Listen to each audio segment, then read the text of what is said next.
त्रिदलं त्रिगुणाकारं त्रिनेत्रं च त्रियायुधं त्रिजन्म पापसंहारम् एकबिल्वं शिवार्पणम् त्रिशाखैः बिल्वपत्रैश्च अच्छिद्रैः कोमलैः शुभैः तव पूजां करिष्यामि एकबिल्वं शिवार्पणम्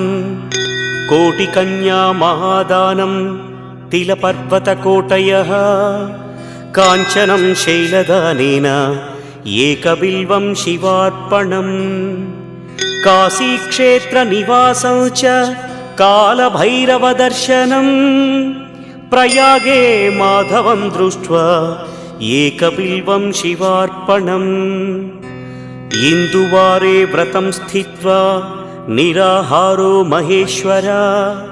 नक्तं हौष्यामि देवेश एकबिल्वं